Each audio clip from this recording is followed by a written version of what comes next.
Welcome back to your favourite podcast and show in detail, episode 4.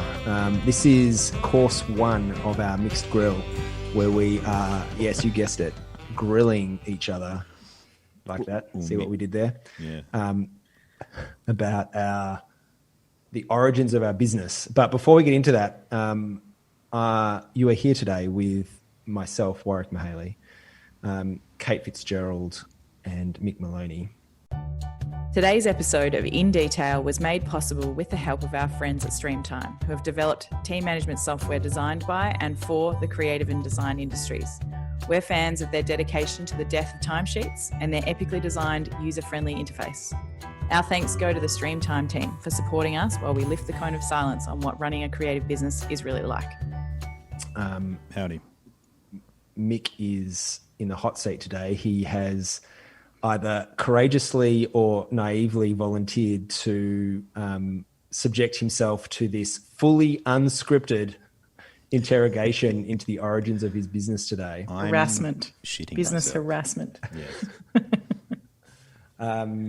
In the show, In Detail, where we take you behind the scenes of creative business. Good work getting the intro in there, Warwick. Yeah. Boom. So without further internationally classed jokes, let's get started. All right. What do you got? Shoot. Ask me anything. AMA. All right. So let's get some fundamentals down first. What year did you start Moloney Architects? We started in 2007. So we were in our 14th year. Right before the GFC. Yeah, sweet timing, huh? Yeah. We were right after the GFC. Yeah. Yeah, maybe that was better, something better. Well played, Mick. Yeah. And in which location is your studio? We're in Ballarat in Victoria. And we have an office which is on the main street on Sturt Street in Ballarat, which we purchased in 2007. It was a big year for us. Moved to Ballarat, bought a house and chopped it in half, made the front half into the studio on the main street and the back half into our house over a few years after that, and started the practice, which we kind of did on the back of a semi-successful competition entry. We were working in another practice and, as a lot of architects do, sort of doing a bit of moonlighting with some competition entries and that sort of thing. And so we entered into the Australian Peacekeeping Memorial Design Competition in Canberra. And I did not know this about you. didn't you? Yeah. So we put in it was an open competition. I love open competitions where it's anonymous and you don't need to be pre-qualified. You don't need to sort of suggest that you've done, many peacekeeping memorials before in order to qualify to be considered for the gig. And when the shortlist came out, it was 4 firms, one from Sydney, one from Brisbane, one from Melbourne, and one from Ballarat. And we got a cheque for $20,000 for our work on for stage 1 of the competition, and that was supposed to sort of cover the expenses of moving forward with the second stage to develop your design. But we just sort of spent it on a plotter and furniture for the office and used it to... It was, at the time, $20,000 was more than 50% of my yearly income. So it was like a 6-month salary check. There's a detail in there that might be self-evident, but you started the business as a partnership, right? That's right, Jules and I. With someone special. Yeah, so my wife Jules and I met on the first day of first year in architecture school many years ago, 1999. University sweethearts. Last century. That's cute. Yeah, so we've been partners in architecture and in life for 20 years or so, and we've got very similar sensibilities when it comes to architecture, and whenever I talk about a Moloney Architects project or my project, I really should be saying me and Jules, because it is both of us together. We've been able to get where we've got with our business, and she's a a huge inspiration to everything we do. Although at the moment, Jules is part-time because we've got 3 kids under 10, and that is a huge handful. So we've gone, instead of more of, like you and Erica, Warwick, have got a sort of a more job-sharing sort of co-parenting arranging thing where you're kind of coming in and out all the time. Ours is more of a divide and conquer sort of model, and we I do every day in the office, and Jules comes in and out, and mostly engaging with the high level business decisions rather than the day-to-day minutiae of the running a project. Cool. I don't want to dominate the questions, Kate. You just jump in. Look, I've got a question, a burning question. So I think when we all start out, we kind of muddle along for a little while, and then you get this sort of gear up. Can you tell us what sort of led to that sort of gear up in your business? So, was it getting onto zero? Was it starting to manage your cash flow? Was it a big project? Like, what was it that sort of elevated you out of your, muddling startup process and into the growth? That's a good question. Great question. Worked on it. I'm not even sure if we're still out of our muddling. Yeah. I've got 2 projects on that are less than $200,000 at the moment. To say that, and any architect that turns around and says, "Oh yeah, I only take on $5 million jobs," it's a load of shit. Like, architects take on good projects of all values, and we like to take, still do those sort of projects, and there's not much profit in it, but I'd like to assume that we would always take on sort of a full range rather than saying, yes, we've made it, we're the big architects now in town. I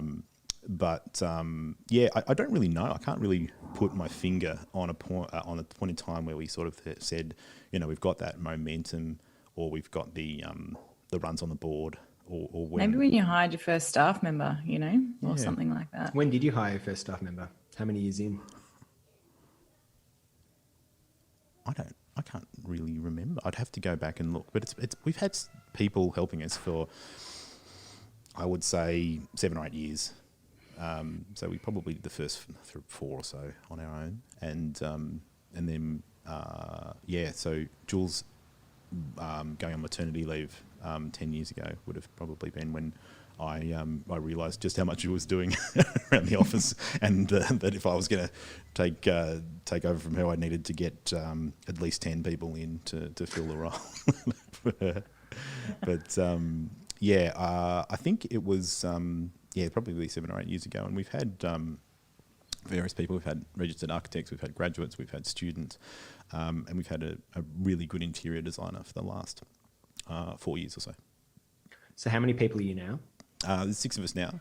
And all full-time? No. 4 full-time, 2 part-time. What sort of programs and software are you running? What's your DNA? So we used to be all AutoCAD, and we bought Revit and upgraded to that, and employed an architect who was proficient in Revit maybe 3 or 4 years ago, and it wasn't a successful transition for us. I didn't find that I thought about architecture in the way that Revit thinks about architecture, and so you abandoned it? Yeah, we abandoned it, and back to AutoCAD. No, we went to a very unusual BIM program called SketchUp. And there is controversy about whether or not that is classified as a BIM software. Well, there's no controversy at all. It is BIM. Building information modelling requires a central model, and that's parametrically linked to the drawing. So that's the definition of it, and that's what SketchUp and Layout provide.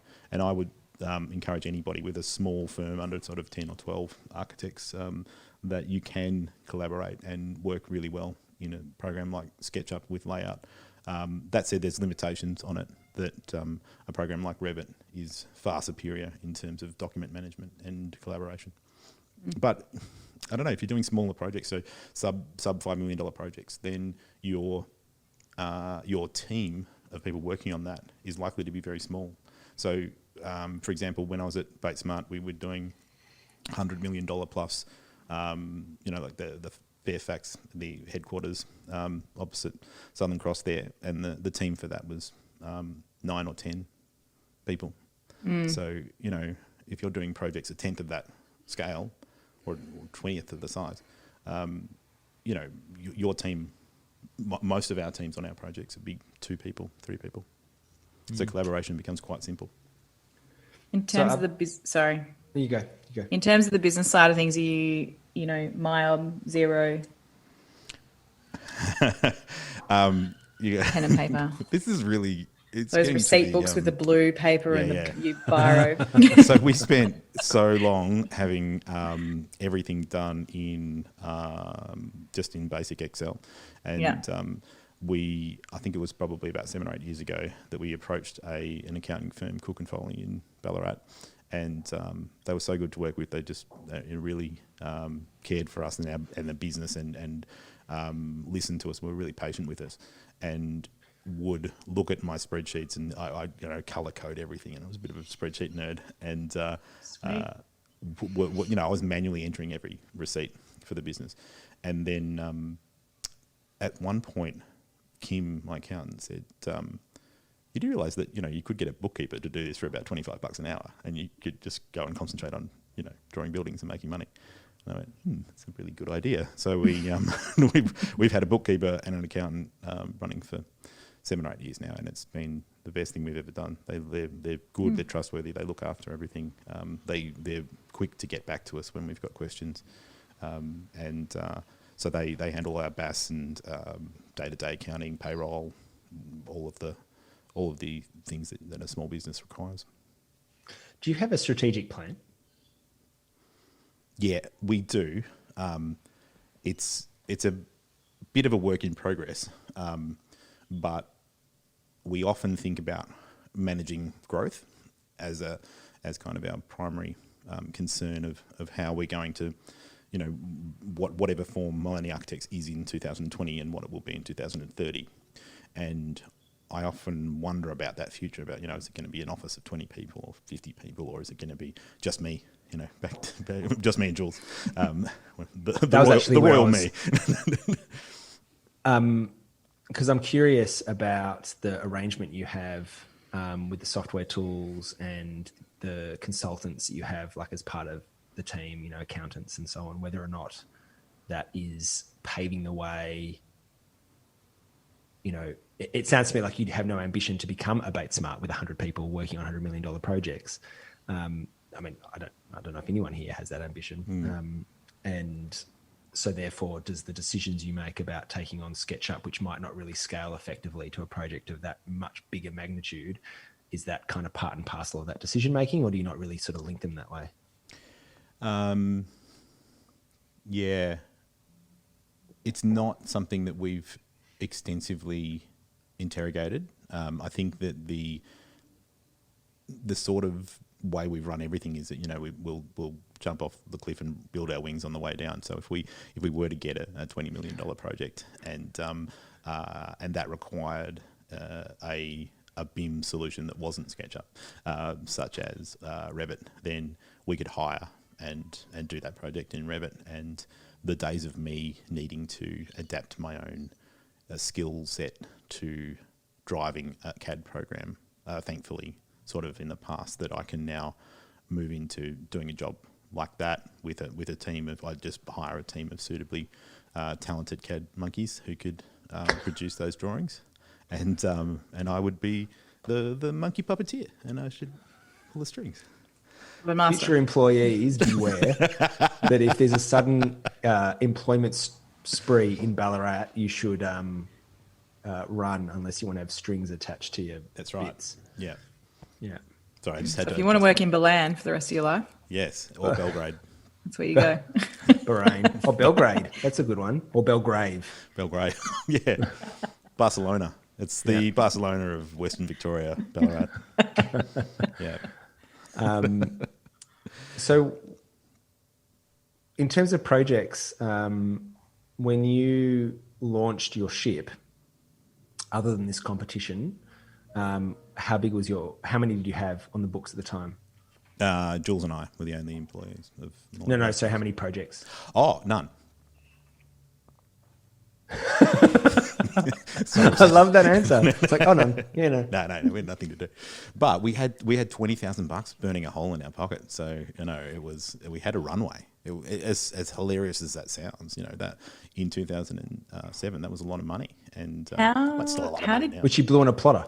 We bought a $3,500 plotter, and it lasted for 10 years, and it was great. But yeah. How did you market then? So you didn't have a portfolio of projects. Mm-hmm. And we so you had just one, how did you go for the one first project? renovation, 1 8 square metre renovation, Nice. which we had on our website for many years, which was the Victoria Avenue house, and a budget, I think it was a budget of 150 grand on that. Yeah. From memory. And As in you had done that as a private job? I'd done that as a private job. That's sort of the only real private job I'd done. And that was back when we were living in Melbourne. So that would have been 2006 or 2005. And that was being built in Ballarat at the time when we made the switch. And we got introduced to a lot of builders and various other people in the community, doctors and lawyers, and used family connections and, the usual It's a sort real of things. town of doctors, isn't it, Ballarat? Yeah, it's really... There's thousands of them. So many of them, yeah. Such a saturation of doctors. So the first commission Smart. then, post establishment of the company, was The Parker Street house. and did that connection come through your social networks? Yeah. Yeah. And how long after you set up shop? A few months, not long. Yeah, I think we were still doing the second stage of that design competition, and we got an email from a doctor who wanted to build a house overlooking a big park in Ballarat, and it was a really good project. We worked with the clients were lovely. We had they'd invite us over for dinner, and we'd talk all about our ideas for their house, and it was. We had a bunch of objections because it was in a housing development, and we wanted it to pitch it up to face north, and none of the other houses in the area were they were all just sort of straight up and down suburban houses. So all of the objections were that people said, we bought this property because of its heritage nature, despite the fact that it was a new subdivision. And so we got all these objections, and then we did full planning and mediations, and we got through it, and we got our planning permit in the end. And we were so excited, and Jules and I were like, yeah, and punch in the air. And then the clients called us on the Sunday that we got of that week and said, so we went looking for houses and we bought a house. Oh my God. That is... I mean, maybe we should do a whole episode about the reasons residential clients cancel their projects. Yeah. Actually, that would be a great episode. I've got some classics. Oh, yeah. Well, let's not give anything away because... I have a graph. It's going to be big. It's going to be... You inspired my love of graphs, Warwick. After reading your blog for many years. Me too, Warwick. Yeah.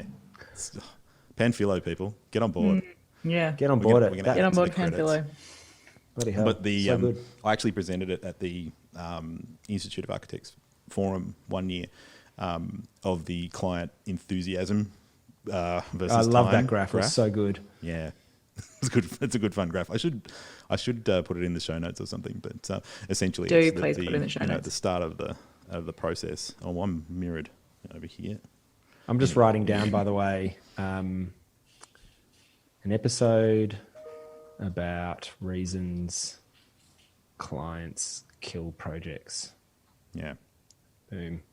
In the That's just a memory bank. cathartic one. I don't think anyone's going to get any No one's information out of gonna that. listen to it. Just a whole bunch of whinging, and then we'll file it away. And It's just all There was I crying. posed a question. This is a little bit off topic, but I posed a question on the Architeam forum. I don't know, maybe like a year ago, about ridiculous things that clients ask for that you just kind of go, come on. Like, do you really need the second sink in the vanity or the double-headed shower or the whatever? And it was space just for the giant timber Buddha at the top of the stairs. Yeah. Yeah. And I put this up there, and there was like literally 120 comments in the space of 24 hours because everyone just like dumped every bit of catharsis they could possibly do. And it was this most trivial thing in this context of, running a business. So important. Yeah. But look, this show's not about that. This show's about Mick. We just need to give him a break. Just a little break. Okay, so that was a start. And how many projects? Oh, before, actually, you said you've got 6 staff, 2 part-time. So what's your FTE? Full-time equivalent for newcomers? I'll refer that question to my accounting team, Warwick. I can't remember. Okay, let's say approximately 5 full-time equivalent people. Yeah. So how many projects do you have on the books now to sustain that team size? About 15. All right. Yeah. And budget range? Couple of them smaller ones, 200,000 and below, and then the largest is in the $4 to $5 million bracket for a new house. And all houses? That's a big spread. We have probably an 80 to 90% houses. And are they we do alts like ads? doing other, lots of alts and ads, lots of heritage buildings, as we are in Ballarat, and that's been something that we've kind of fallen into a little bit. That we're just unashamed modernists in our work, but I suppose the wealth of great buildings in Ballarat and around the area, and these beautiful old homesteads that we get to work with. It's so interesting and it's so rich. There's so much you can respond to and to delicately sort of work around. We're doing a house on Lake Wendouree at the moment where our extension on the back of it, so it's got this sort of lovely old profile of the house with the eaves gutter and the little gutter supports and this sort of nice little profile. And our extension kind of is an offset sleeve that comes out over the top of that, so a big modernist box with the silhouette of the old building carved into the inside of it, and it just sort of sits over it with a little 100mm shadow line between the two. Cool. And solutions like that would be totally bonkers to come up with if it wasn't for responding to this beautiful old structure. So we do lots of alts and ads, and we love it. And talking about graphs, like I love measuring the quantities of things. I think it gives real insight into a more a broader qualitative conversation. But would you have at your fingertips things like how many projects you win in a year? No, I have done the numbers on that previously when I've talked about stages at the practice forum, and in some years we can have up to 95% of our inquiries will be unsuccessful, like for either projects that we're not interested in doing, or the clients will just turn around when we give them our initial client guide and explain our fees and how the stages work and the processes. We've talked about this in previous podcasts, but we would say between 5 to 10% of people actually bring that to the second stage. So we might do 50 or 60 welcome packs or client guide send outs over the year. Is that stage 1 or stage 2? Stage 1. Yeah, so welcome packs is the first contact. Yep. 50 to 60, and then that gets whittled down to how many proposals? In a busy year, 10 to 50. Oh, well, no, sorry. In terms of proposals, I would say 50% of those would turn into proposals. And then of those, we're only signing on, 4 or 5 projects in a year. All right. So let me go through this. So the inquiry comes in to info at Moloney or whatever it is. Yep. And the response to that is to send them a client guide. Well, no, we call them. Yep. So we just want to have 5 minutes on the phone. I think that you can tell so much even in 1 minute with talking to somebody just about how they inquire. The classic inquiry that we get that starts off with, just wanted to see how much it costs to draw up some plans, is first thing is telling you this, that they're shopping for a price. They're not shopping for an architect, and they are only really looking for that number, and they're the ones that we can usually get them where they need to go in terms of a referral onto somebody else within 5 minutes on the phone. Mm-hmm. And then we're also looking for that number, aren't we? Because then you respond by saying, "Yeah, but how much have you got to spend?" We used to pussyfoot around asking people about their budget for ages, you know, it'd be like 25 minutes to a phone call. Well, have you given any thought to how much your budget is? And now it's like minute 3. I'm like, okay, so what are we talking here? Is it $700,000 or so a job or $7 million job? What's your budget? What's your range? And I think people appreciate it. I think people are looking to sort of get rid of that layer of bullshit, you know, dancing around those sort of things. And it's a weird thing though, because people don't usually talk about how much my house cost or how much my project is with their friends. And you know, it's a taboo question. Say, how much is your house? But you're meeting an architect for the first time, you might have 2 minutes of background sort of small talk, and then they say, well, how much is your biggest asset? You know, it's really weird. I remember someone explaining to me, I can't remember who it was, that there is a very atypical intimacy that comes between an architect and a residential client. And the way this person described it was, you know, we're designing the drawer that their underwear goes in. And therefore we have to ask how much underwear they have. So, well, we always, that's the name of my next podcast, by the way. Atypical. Yeah. How much underwear do you have? Atypical intimacy. Atypical. Oh, atypical. I prefer how much underwear do you have? That's my next podcast. You can take that. What was it? Atypical Intimacy. Yeah. Nice. Good one. So much better than in detail. Yeah. Way better. Now I just need to get onto that time machine. Go back. But we always say that when we're asking people about, you know, do you want to have a toilet in the ensuite, or do you want that in a separate little room? You want a door on it or not? And a door on it. How comfortable are you? It's like asking, you know, does your shit stink? You don't like the smell of each other's shit. Yeah. Oh my God. What a terrible marriage you have. Yeah, that's right. This one's going down the toilet. Literally, yeah. We actually have had, oh no, I'm not going to say it. Sorry. That was the next episode about how projects end. Yeah. Yeah.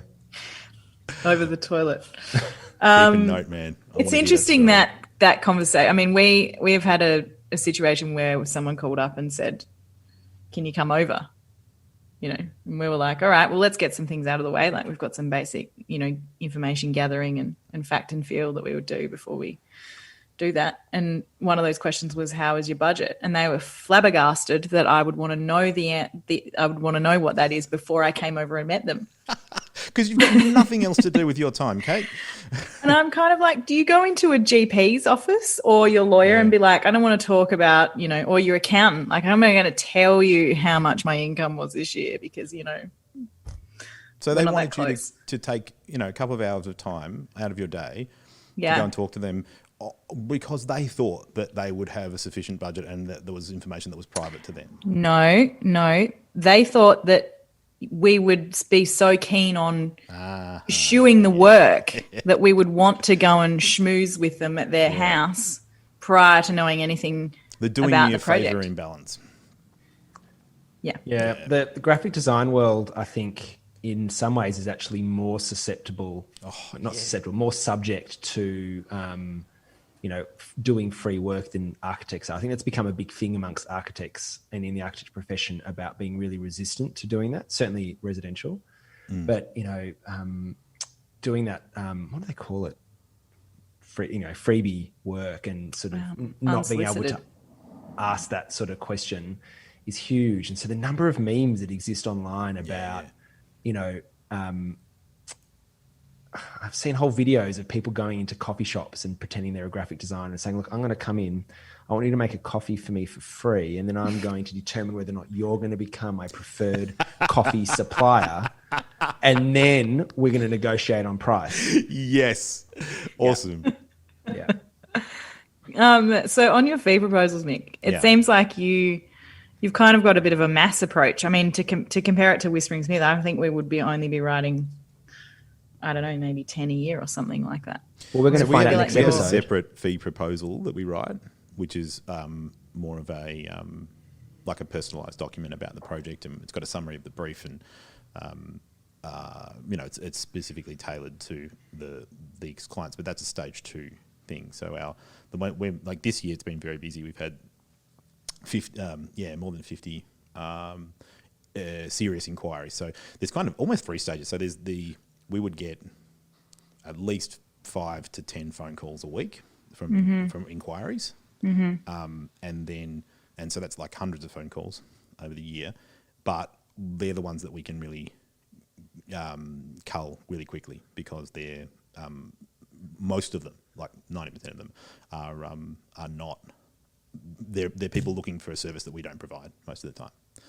So that's between 250 and 500 calls a year. Yeah. Wow. That's I mean, we have high volume in inquiries as well that turn into nothing. But that's I spend 2 to 3 times what we have. 1.5 to 2 days of my working week is spent doing inquiries and fee proposals. Interesting.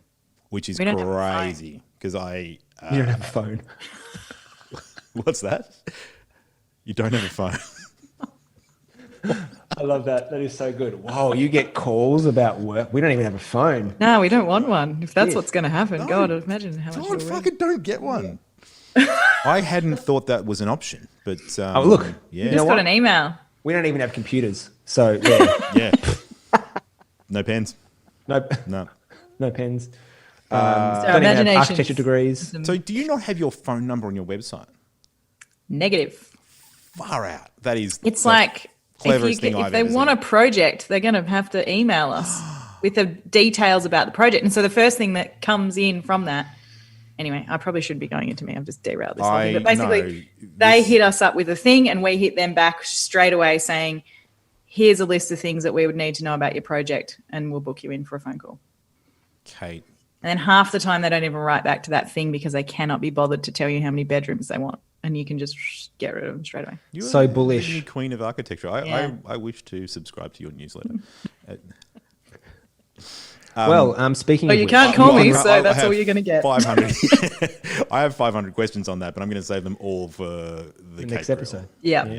Yeah. In the meantime, to our audience, don't forget you can follow us at indetail.show, which is our website where we have all of our goodies, your favorite podcasting app, or Twitter, In Detail Show, no dot. Anyway, how'd you like that? That was like smooth. That was smooth. I didn't see that coming, to be I know. honest. Just bam. I Well, mean, it's you can all still about surprise me. We're episode 3 or 4, whatever we're at. Still surprised. That's how fresh we are. we've been Of going at season this one, for people. all of 4 weeks.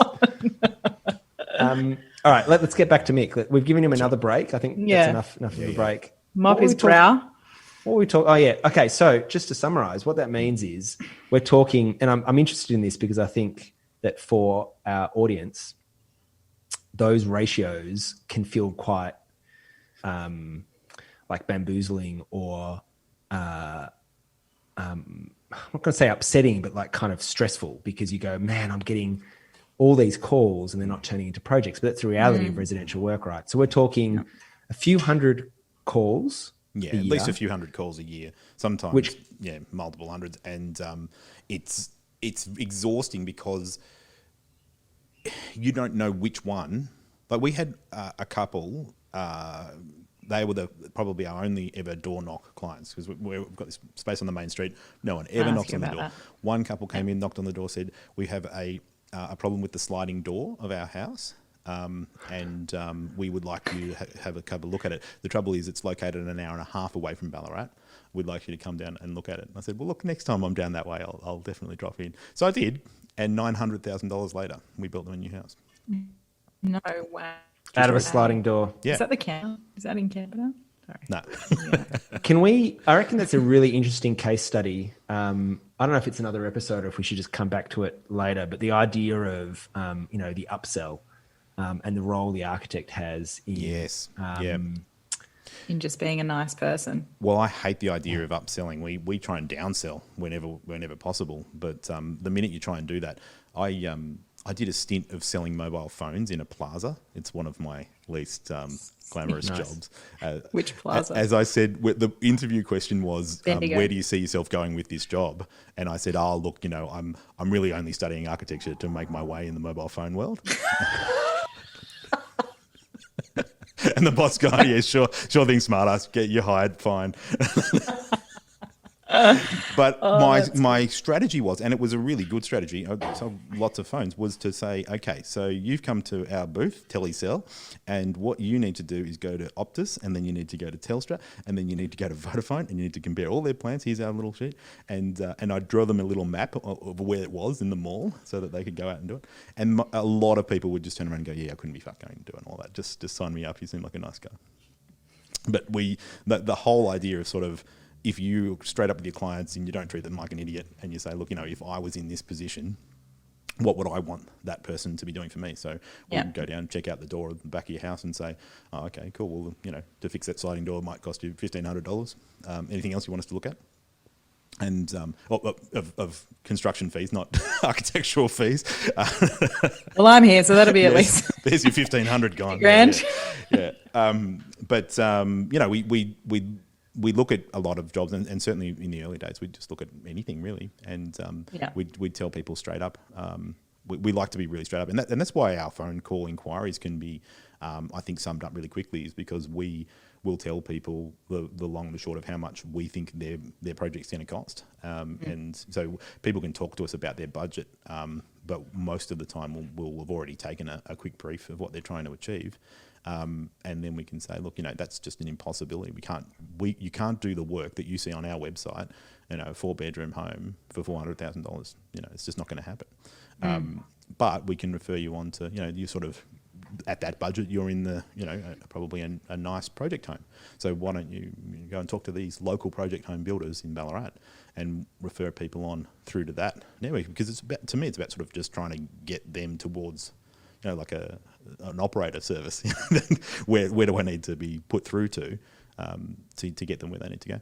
Essentially, though, it's a really good marketing strategy, because that person would probably recommend you if someone was talking about an architect at some point. They've made contact with you. They've had a conversation with you. Yeah, Mick was a straight shooter. He didn't try and take any money off us before we realised that we weren't in the right ballpark. So I imagine it pisses off the occasional client too. Somebody who's got how your clients sometimes will tell you that their budget's 400, but they secretly are going to spend 800, and you're like, oh great, that's going to make it easier to design your building. So I imagine we've lost a few clients who've given us sort of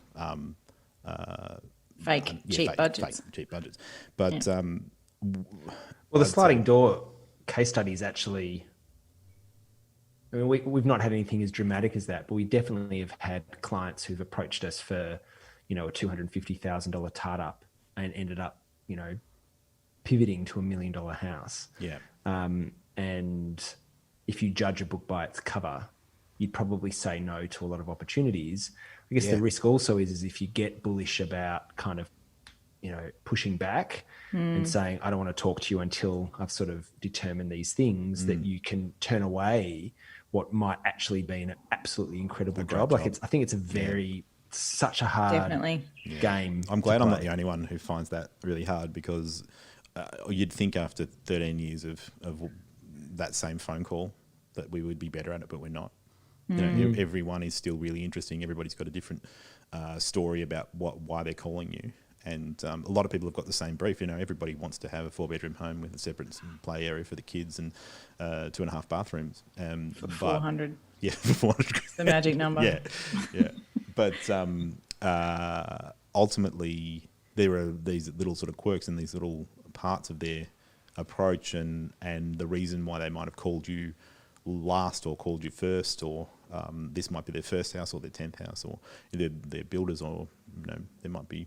We get a lot of calls from builders, a lot of people who want to own a build. Yeah, but like construction managers and registered builders, and they very rarely turn into clients because they don't necessarily, I think, see the value in what we do, because they're insiders in the world and think that they can just do it themselves, and they're sort of looking more for a drafting service for a fancy design rather than what we sort of tell them is that, we often say we're like your spirit guide in this whole process. I use that as well. Spirit animal. Spirit animal. Yeah. And we say we're Yoda. You're Luke Skywalker and we're Yoda. Nice. You use that line? Yeah, I read this book once that says that your client's the hero of the story and you're the wise old guide that's always there. Oh man, we are so going to use that now. Love it. Yeah, it's the best. Stealing it straight away. And every single movie that you've seen that has that kind of, it's a Mr. Hollywood Miyagi. plot line, and it's in all of them. You know, you've got your Katniss Everdeen's, you've got your Yoda. Okay, come on, let's not bring that stupid franchise into... What's that one? That's bloody... Hunger Games. Ah, Sorry, yeah. Haymitch is the wise guide. Then there's the hero of the story. I used Mr. Miyagi then, like that's some sort of current cultural Mr. reference. Miyagi. That's a Miyagi's classic. a classic. Yeah. I'm Yeah. trying to think of others. Marty McFly and Doc Emmett Brown. Doc. Would that Yeah. classify? Yeah. I can't wait until my kids are old enough to watch that movie. God, I love it. Yeah. Well, Yeah. So speaking of staying Back on to track, back to this. Can I get a time check? I forgot to press the stopwatch. I don't know. I think we're about half an hour. We've got time for a couple more. This Can I- is, audience, this is how we are like a well-oiled machine. We are on top Professional. of every part of the pre, post, and during production. We also have Exactly like another our podcast. businesses. Exactly. Crisp, well timed, Yep. well put together. Professional. Yeah. Yeah, go, Kate. Damn it, I've forgotten. Oh yeah, that's right. I was going to ask you which of the jobs through the last few years Yeah. are the ones that you think have been the most successful in terms of profit? And you can put other enjoyable factors in there if you want, but I'm really more just interested in which are the ones that you were like, they went well, you earned good money off them, the clients were happy, is there any of them? Well, there must be. I mean, There must be. There must be. None come to mind. you say this a lot, Warwick, that, the architects are sort of notoriously underpaid for the sort of risk that we have and the risk we take and the business owning sort of responsibilities that we have. And the emotional drama. Yeah. we get put through Yeah. on a day-to-day The hair basis. loss. Yeah, it must Not be enough stress must in be your not life, enough Nick. stress in my life. Look, I don't know. I think I was having a chat to my first boss, Tony Hobber, down on he's down in the Surf Coast, and I was chatting to him the other week, and he said, "How's business?" And I was telling him what sort of projects we've got on, and he said, have you worked out a really good system, a way of taking in a $600,000 renovation or a $750,000 house, and then delivering that and getting that out the door profitably and with a happy client? And I said, yeah, I think we have. I think we've come across a really good sort of workflow now. We've got a really good system in place for explaining to clients how the design process works, stage sign-offs so that we don't go and get continual scope creep through the stages, and a really clear path in using a interior designer to help really drive the design development phase. And I think our processes are working really well, and that's tied in really closely with the way that we do our billing, and so that I would say all of our projects maintain a really sort of normal sort of baseline profitability. I don't think any one particular one is more so than any other one. But interestingly, Tony was saying that, he's in the really mature stages of his work, and he's got no multi-million dollar projects and nothing below multi-million dollars in terms of his work that he's got on. But he was saying that if you can work out how to run a profitable practice with those sub $1 million projects, that's all you need to do, because everything else is easy. If you can get that sorted out and not go hungry on those sort of projects, then the world's your oyster. So that was nice to hear. Somebody who's been in the game for 40 years instead of 20, and who really knows their stuff. The market that we operate in probably has, architecturally the tightest of margins, and it's small bickies compared to $10 million John Wardle House or something like that. We did a presentation to the jury when we put in the Two Halves House project that we did for the awards a few years ago, and one of the we were in between Sean Godsell and somebody else, and one of these magic sort of Starkitect names, and they got up there with this incredible house, and it had these beautiful timber battens all over the whole thing, and it was just exquisitely detailed, and it looked like it cost about $3 million. And they've gone, yes, it was a budget-driven project, and that's where they were sort of apologising for it being a budget-driven project. I'm going, holy shit. I want that budget-driven project. I want to make the compromises that you had to make. Sorry, long answer to your question, Kate, but it's we don't know. I can't really identify a particular project type, even though we do mostly residential projects. The renovation ones do take a bit more time, so I'd say on average they would be slightly less profitable than a new house.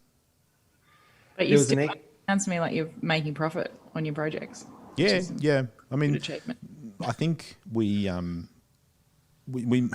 there's this sense that architects will do jobs for free, like you were talking about with the graphic designers or something before. The days of us really taking on any project that we don't think will pay its way are over, and it should be. I don't think anybody should be doing a project just to prove yourself. Or we hear a lot of young architects who'll come in and chat to us or whatever about, I've got to do this because I've got to build my resume, I've got to build my folio, so therefore I'm going to go in, sub 5% or a very low fixed fee, and they wind up working for a very, very long time for a very low fee, and I think it just builds resentment. It's got to be profitable. It's got to be at least paying its way every. Do you think that's because you're operationally very good? Like, do you think in the early days when you were sort of mucking around with what package you were going to use, and now you're on SketchUp, so you've obviously developed like a level of proficiency and efficiency with that. Mm-hmm.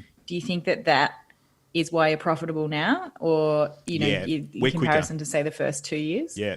So Kim, our accountant, said to me once, I was talking to her and her boss, who's retired, but I think it might have been her boss, Dennis. Because we went in there and we said, here's what we made this year. What's the secret here? How do we double our revenue?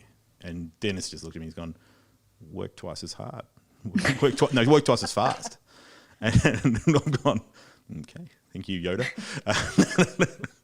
But here's your Yoda. Yep. We hit it pretty hard. I like to queue up client meetings sometimes every week, if not every fortnight, mm-hmm. and I keep projects moving, and that means that when monthly billing time comes around, we're pretty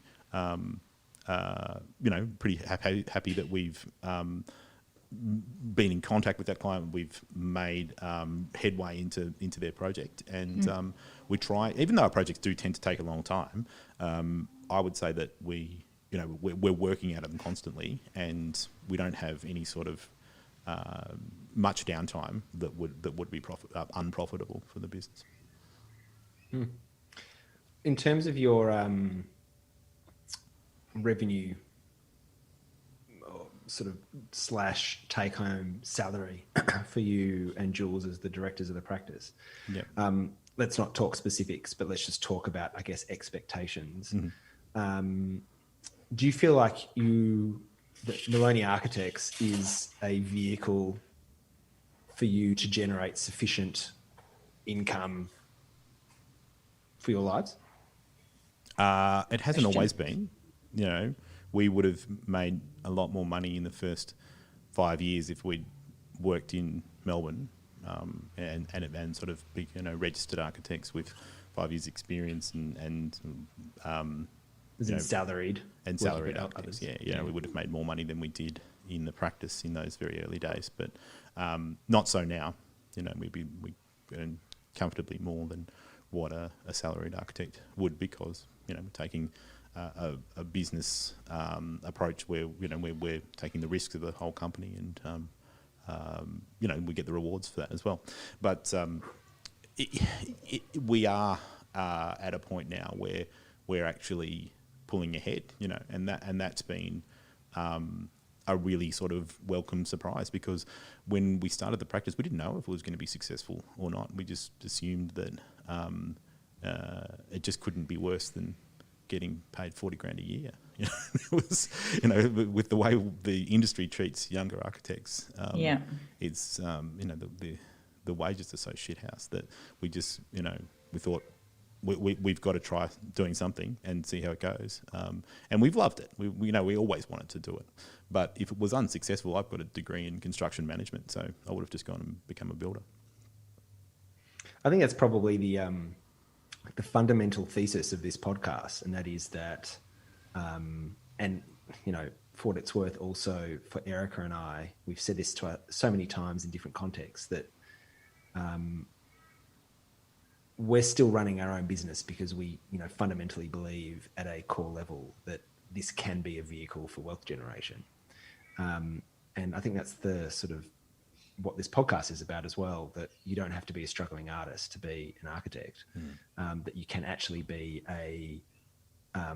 run a studio that does good design that you're proud of, that, you want to do all the things that architects love to do, like an enter into awards and win awards and get it published and make beautiful things.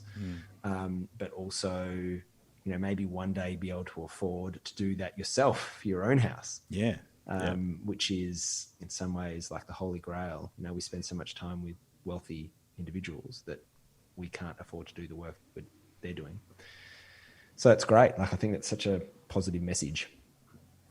Yeah. Also, in that there's that idea of wealth. What do you do when you're a generous, decent person? What do you do with your wealth? You probably spend more time mentoring or doing things like this, or, there's no way I could have done a podcast like this 2 years ago, 3 years ago. Too busy. It was nose to the grindstone, trying to survive. Yeah. And that idea of wealth, I think, is not what it used to mean in the 90s. We're not. I don't think, and it's not an objective measurement. I think it's no. But I do think that in architecture, wealth is kind of dirty. Yeah, that's what I mean. Yeah. And it shouldn't have to be. Like, we're not necessarily saying, okay, architects should be going out there to build billion-dollar companies and walk away with $50 million golden parachutes or anything like that. I don't think that's the expectation. But I think if you can run a small business, and in the startup game, they somewhat derogatorily refer to what we all do as lifestyle businesses. Yeah. Which I hate because... Instabums. I love a lifestyle business. If I can go and... it's like saying that is an insult. So it's like saying, oh, you've got a great work-life balance, you moron. Yeah, exactly. If I can be around for my kids, but also, afford to buy a house and renovate it and live in a comfortable style, and maybe one day when coronavirus is finished, take holidays to the Venice Biennale and so on, and not have to worry about, being insolvent, superannuation and all that sort of stuff, like having all that stuff in order. Which it's a position that I didn't think we'd be in. So, I've always, for some reason, thought it was, you hear people call it like a gentleman's profession or something, where you need to be externally funded by a rich benefactor in order to be so indulgent as to be an architect, because really, you're not doing anything of worth, and therefore you can't possibly be paid anything. So somebody else is obviously paying the bills in the background. But that's not the case. I came from a very, very modest upbringing, and we've just somehow been in a lucky position where we haven't had massive overheads, and we've been able to keep our show relatively small. And as our income's increased, our overheads haven't, apart from staff. But and it's great. And to be in a position now where we're, like you were saying before, with the Venice Biennale, we're lucky. We actually did some sponsorship for them last year. Before it got cancelled, but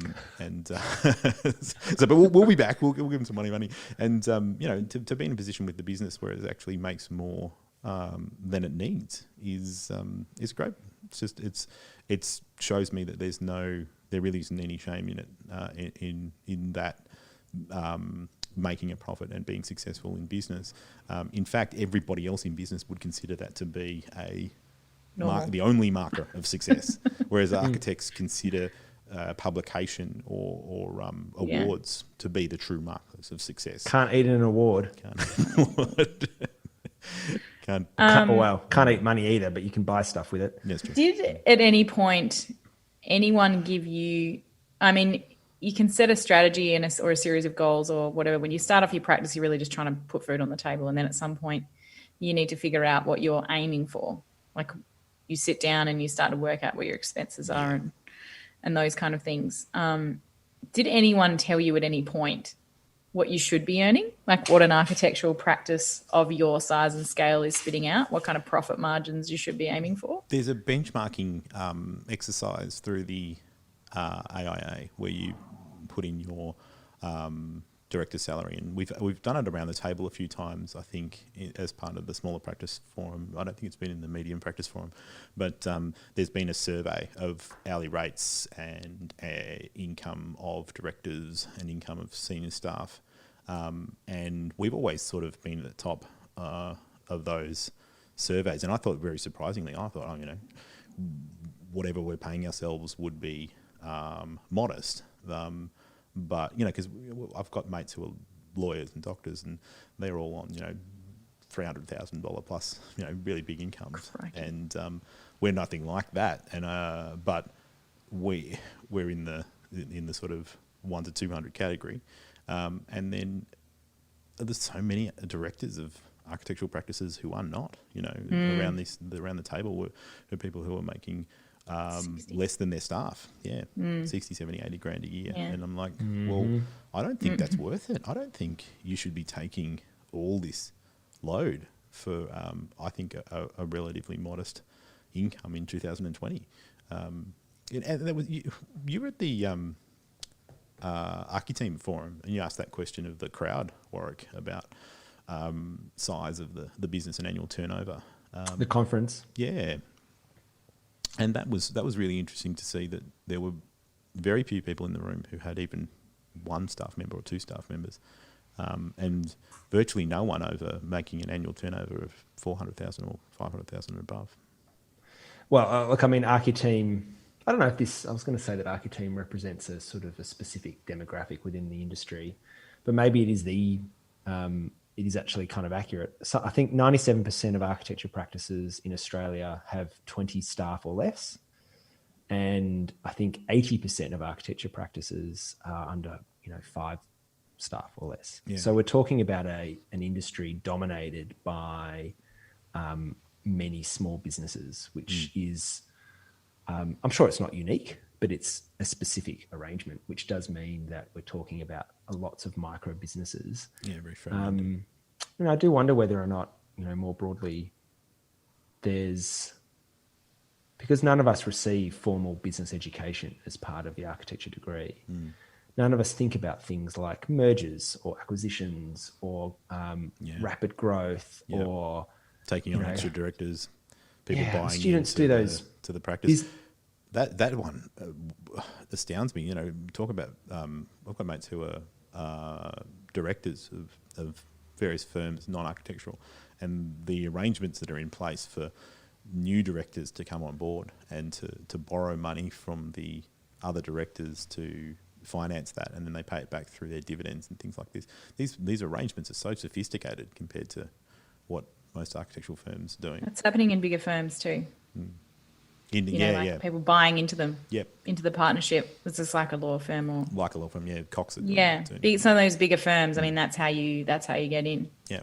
You buy in, and then that's how the firm funds itself to develop. Yeah, and obviously at a larger scale, you can make a very large amount of money doing anything as long as there's scale associated with it. Even if there's only 10 cents profit per product, if you're selling 1 billion of those products, well, then you're probably okay. And I'm sure that, groups like Bates Smart, which have survived, I don't even know how many changeovers in their leadership from 160 years. Yeah, correct. They are no longer, they basically like this very mature organization that will potentially exist for forever as long as, coronavirus doesn't kill us all. Because they've got those systems in place. That's right. Yeah. Professionally run shows. Should we wrap it there? Yeah. Yeah. Well, I thought that was going to be a lot harder than it was, guys. I thought you were going to give me some real curly ones. So thanks for taking it easy on me. Yeah, I think we did take it easy on you. Well, Kate's going to be next, aren't you? Yeah. Yeah. Don't expect So the we're same going to ramp merciless it up. Kate. You're going down. We're probably going to have to cut half that show out. I'm going to It's kind of like, you spill were the beans. We were a lot less sweary this week. Has anybody else noticed that? No, you were much more sweary. Me. Oh, yeah. Loosened right Fuck up me. on the hot seat. Love it. I'm leaving all this in. Oh, by the way, if you're listening to this around young children, be aware there's some swear words. Yeah, here's the language warning at the end of the show. You're welcome. That's when you're supposed to put it, aren't you? Sure. I mean, if you've managed to let your kids sit through this 40-minute small practice podcast, Yeah. you're an incredible parent. You are. And your kids are really weird. Yeah. My kids would have cracked it. They would have said, I want to listen to the soundtrack of Frozen. Sonic the Hedgehog. Frozen. This is ridiculous. Well, thanks, folks, for joining us for In Detail, where we take you behind the scenes of creative business. And next week, or next episode, might be in a few weeks, we'll be talking to Kate FitzGerald from Whispering Smith, not architecture, just Whispering Smith. Just in case we have to shut down. And the grill, the flame will be turned to sear for Kate as we explore everything. I've got so many questions. So We were, so interesting. The main one being about, we're going to start with the phone. The having phone. The phone. Phone's a good the one. name. I have realised my The new strategic resident. error in going last. That we've All the good cooked, questions. we've grilled Mick rare. We're going to go medium rare, maybe medium with Kate, and then I'm just going to get absolutely. Yeah. Yeah. Well, I mean, the history of your business has been published within an inch of its life, so we can Fossick right through that. Yes. just to Forensic really. detail. Yeah. Oh no, that's all obfuscation and distraction techniques. There's no real data in there. We should get Erica in instead of Warwick for the grilling. He'll get some behind the scenes answers. We'll get her on our side, actually, on the grilling team. Very good. So we give those details again to our listeners and viewers on the YouTubes. About our contact details again, Warwick. Yes, yes, I would be very happy to. Our website, indetail.show, where we maintain a collection of all of our episodes. I was going to make the suppository joke again. I thought, no, we can't do that. We can't go back. Or on your favorite podcasting app, where you can listen to us, and you can also watch us and our beautiful faces on YouTube, and connect with us on Twitter, where our handle is @InDetailShow. Terrific. And our theme music is contributed very generously by Kate. Gorgeous. Sean Gorman from the band Celery. Gorgeous Sean, I believe. Gorgeous he's Sean. known as in certain circles. Yep. All circles. Come back next episode, where we drop episode 5 and we mix grill Kate. Fantastic. Thanks. See ya. Peace out. Bye.